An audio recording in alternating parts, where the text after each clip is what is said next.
প্রেমের বিয়ে জায়েজ আছে কিনা? ভাই, প্রেমের বিয়ে আবার কি জিনিস?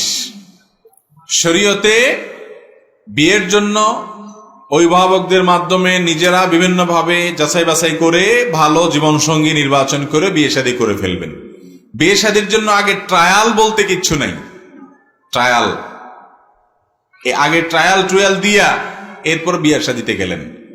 এগুলো কখনো আমাদের সংসারকে সুখী করতে হারামে আল্লাহ তাআলা আরাম রাখেন নাই। ভাই, বিয়ের আগে আপনি যারা বিয়ে করবেন চিন্তা করছেন, এর সাথে ইটিস পিটিস করে আকাম কুকাম করে মোবাইলে, ফেসবুকে, মেসেঞ্জারে, এরপরে আরে বিয়ে করলেন। অনেকে আবার প্রশ্ন করে যে বিয়ের নিয়তে করলে বোধহয় জায়েজ আছে। কারণ এখন বাটপারি এত বেশি হয়েছে যে বিয়ের নিয়ত নাই, হুদাহুদি মিছামিছি বিয়ের কথা বলে, আসলে বিয়ের কোনো মতলব নাই। তো এই 2 নম্বরের যুগে নিজের সে ফেরেশতা মনে করে যে আমার তো মতলব খারাপ না, আমি তো বিয়েই করার চিন্তা করছি।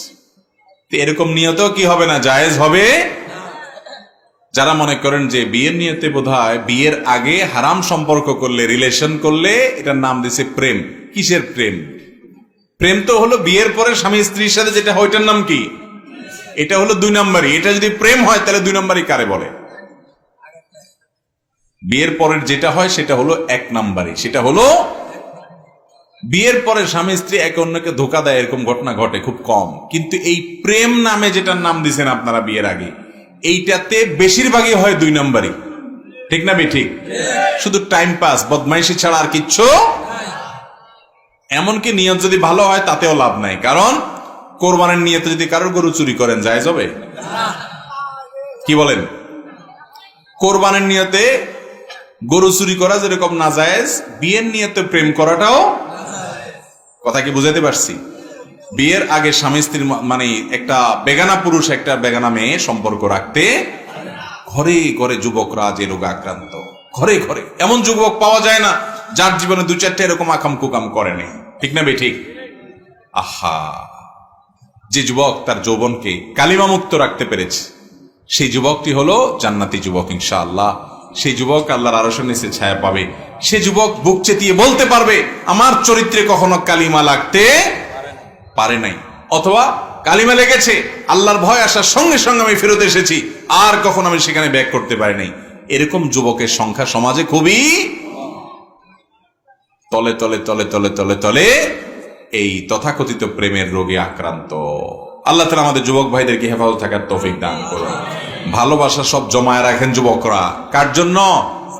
বইয়ের জন্য। বইয়ের জন্য অজাগায় কুজাগায় প্রেম টেম নাম দিয়া ভালোবাসা খরচ করা, ওই জায়গা মতে খরচ যখন করতে যাবেন তখন দেখবেন ভালোবাসা আতায় আর পাইতেছেন না, টান পড়ে গেছে।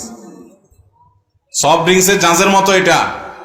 সফট ড্রিঙ্কস এটা যখন খুলে ফেলবেন, গ্লাসে ডালবেন, খাবেন, ব্যবহার করবেন, এরপরে মুখ আটকাইলে ওই আগের জাঁজ আর থাকবে না।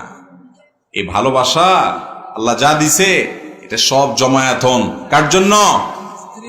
ওই বৈধ স্ত্রীর জন্য। ওইটাই হলো আসল ভালোবাসা। আর আগের যেগুলা, এগুলা মেয়েদের বাদাম খাওয়া, চাইনিজ খাওয়ার বুদ্ধি, আর পুরুষদের ছেলেগুলার আকাম কুকাম করার বুদ্ধি। নাম দিছে প্রেম। নাম দিছে কি? প্রেম। এটা হলো ছলনার অপর নাম। হ্যাঁ, অনেকে আছে যে ইখলাসের সাথে প্রেম করে, যে তার প্রেমের মধ্যে কোনো ভেজাল নাই। এটা হলো ওই যে কোরবানির খালেস নিয়তে গরু চুরি করার মতো। তার নিয়ত ঠিক আছে কিন্তু পদ্ধতি ভুল। এই ভুল পদ্ধতিতে ভালো নিয়ত থাকলেও লাভ হবে। যুবকরা তওবা করেন। আপনার স্কুলে, আপনার কলেজে, আপনার বন্ধু বান্ধবদের সবার একটা একটা আছে। তো আপনি চেষ্টা করবেন যে না, আমি আকাম করব না, সবগুলো জাহান্নামের যাত্রী, আমি একা তাদের থেকে ভিন্ন কিছু হওয়ার চেষ্টা করব।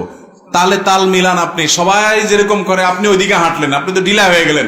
আপনার মেরুদণ্ড থাকলে সবাই ভুল পথে গেল, আপনি একা ভালো পথে থাকবেন, যে আমি খারাপ পথে যাব। এই যুগে যুবকদের সবচেয়ে বড় ফেরেশতা হওয়ার প্রমাণ হলো তার এরকম কোনো কুসম্পর্ক নাই। আল্লাহ আমাদের যুবক ভাইদের চরিত্রগুলোকে হেফাজতে রাখার তৌফিক দান করুন। আর যত আকাম কুকাম আছে সম্পর্ক, এগুলো সব ছিন্ন করবো তো ইনশাআল্লাহ। যারা ছিন্ন করবেন নিয়ত করছেন হাত তোলেন। মুরব্বীও নিয়ত করছেন ছিন্ন করবেন। আল্লাহ তাআলা আমাদের তৌফিক দান করুন।